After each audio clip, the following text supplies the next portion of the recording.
Hello everyone, welcome back to Try Taste YouTube channel. ಎಲ್ಲೋ doctor ಹೇಳೋದನ್ನ ಕೇಳಿದ್ದೀನಿ, ದಿನನಿತ್ಯ ಸಪ್ನ ಸೇವಿಸಿ ಅದರಿಂದ ನಿಮಗೆ ರಕ್ತ ಕೊಡುತ್ತೆ ಅಂತ. ಬಳಸಿ ನೋಡಿದಾಗ ಗೊತ್ತಾಗುತ್ತೆ ಅದು ಎಷ್ಟು ಸತ್ಯ ಅಂತ. ಎಲ್ಲ ದಿನ ಸಪ್ನ ಬೇಯಿಸ್ಕೊಂಡು ತಿನ್ನಕ್ಕಾಗಲ್ಲ. ಅಟ್ಲೀಸ್ಟ್ ನಮ್ಮ ಆರೋಗ್ಯಕ್ಕೋಸ್ಕರ ಒಂದಿನ ಅಥವಾ 2 ದಿನ ವಾರದಲ್ಲಿ ತಿನ್ನೋದನ್ನ ರೂಢಿ ಮಾಡ್ಕೊಳ್ಳೋಣ. ಮತ್ತು ಸೊಪ್ಪಿಂದ ಮೊಸಪ್ಪು ಅನ್ನೋ ಒಂದು ಸಾಂಬಾರನ್ನ ತೋರಿಸ್ತೀನಿ. ಬೇಕಿರೋ ಪದಾರ್ಥಗಳು ಹೀಗಿವೆ. ಒಂದು ಇಡಿಯಷ್ಟು ತೊಗರಿಬೇಳೆನ ತೊಳೆದು ಹಾಕೊಳ್ಳೋಣ. ಇಲ್ಲಿ ಪಾಲಕು, ಮೆಂತ್ಯ, ದಂಟು, ಸಬ್ಬಕ್ಕಿನ ಬಳಸ್ಕೊತಾ ಇದ್ದೀನಿ. 2 ಸಣ್ಣ ಈರುಳ್ಳಿನ ಕಟ್ ಮಾಡಿ ಹಾಕೋತಾ ಇದ್ದೀನಿ. ಇಲ್ಲಿ 7 ಇಂದ 8 ಬೆಳ್ಳುಳ್ಳಿ, 5 ರಿಂದ 6 ಮೆಣಸಿನಕಾಯಿ, 2 ಟೊಮೊಟೊ, ರುಚಿಗೆ ತಕ್ಕಷ್ಟು ಉಪ್ಪು, ಸ್ವಲ್ಪ ನೀರು ಬೆರೆಸಿ 2 ರಿಂದ 3 ವಿಶಿಲ್ ಕೂಗಿಸ್ಕೊಳ್ಳೋಣ. ಬೇಯಿಸಿರೋ ಎಲ್ಲ ಪದಾರ್ಥನ ಸ್ವಲ್ಪ ಹೊತ್ತು ಹಾರಾಕ್ ಬಿಡೋಣ.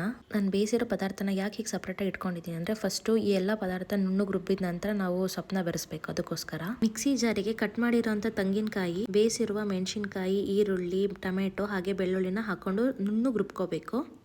ಇಲ್ಲಿ ನಾವು ಸಬ್ಬೆಯೋದಕ್ಕೆ ಬಳಸಿದ್ವಲ್ಲ ನೀರು, ಅದನ್ನೇ ಬಳಸ್ತಾ ಇದ್ದೀನಿ. ಬೇಯಿಸಿರುವಂಥ ತೊಗರಿಬೇಳೆ ಹಾಗೂ ಸೊಪ್ಪನ್ನ ಹಾಕೊಂಡು 1 ರೌಂಡ್ ಆಡಿಸ್ಬೇಕು.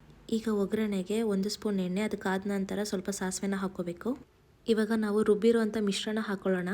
ಸ್ವಲ್ಪ ನೀರನ್ನ ಸೇರಿಸ್ಕೊಳ್ಳೋಣ. ಮೊಸಪ್ಪು ಗಟ್ಟಿ ಇದ್ರೆ ತುಂಬ ರುಚಿಯಾಗಿರುತ್ತೆ. ರುಚಿಗೆ ತಕ್ಕಷ್ಟು ಉಪ್ಪು ಹಾಕೊಳ್ಳೋಣ.